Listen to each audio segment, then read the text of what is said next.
Hello student, welcome to Intelligent Math channel.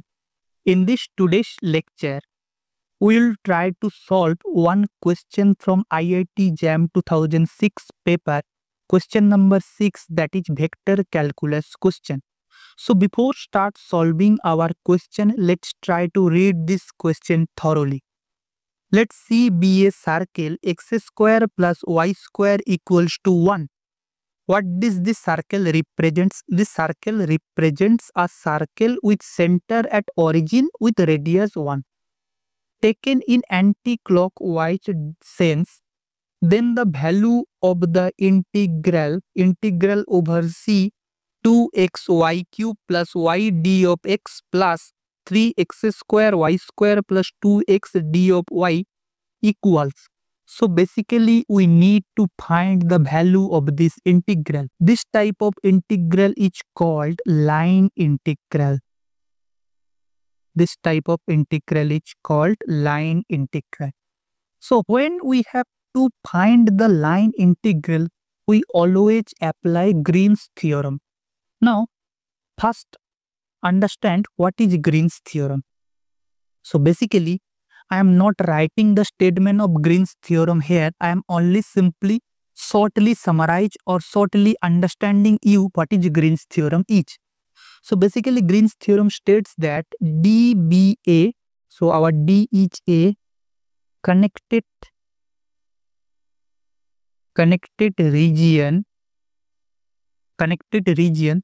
which is bounded by a curve C with anti-clockwise directions. Then the vector field, let us denote this vector field is f of xy vector field, which is equals to mxy of I cap plus nxy of j cap, where this m and this n are nothing but a function of x and y. If the vector field fxy is continuously differentiable on D, then the line integral over C m dx plus n dy, which is equals to the surface integral over D del n by del of x minus del m by del of y into d of x d of y. So this is the basically Green's theorem, and here we are apply the Green's theorem result directly.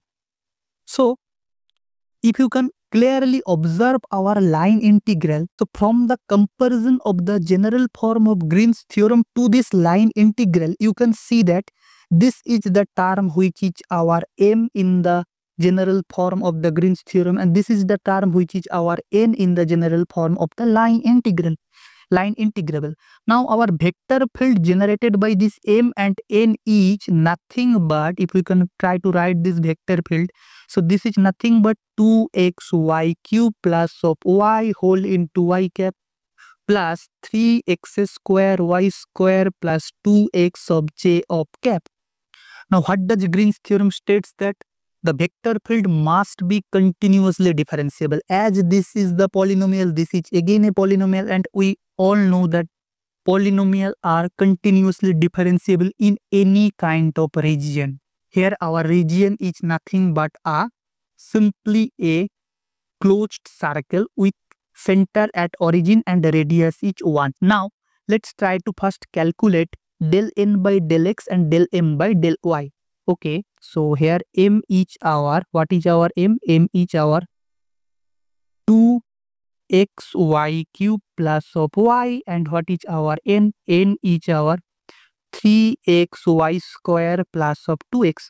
So from this m and n, let's try to calculate del m by del y, which is nothing but 6xy square plus of 1, and del n by del x, which is nothing but 6xy square plus of 2. Now from this we can substitute this value of the del m by del y and del n by del x to this Green's theorem formula. Then the line integral over 2xy cube plus y d of x plus 3xy square plus 2x into d of y, which is equals to surface integral over d 6xy square plus of 2 minus 6xy square minus of 1 into d of x into d of y. Now 6xy square are cancel out. Then the remaining term is surface integral over d 1 d of x d of y. What is this? This is nothing but the surface integral over d of x d of y. Now here our domain is a circle. So what is this? This is nothing but the area of the circle. Area of the circle, and we all know that area of circle is pi r square. Here r is 1, so pi into 1 square, that means pi is our value of the line integral. Now let's find the correct option. So from this calculation we can say that option C is the correct answer, and the remaining option, that means option A, B and D, is not the correct answer. I hope this video is helpful for you, and thanks for watching.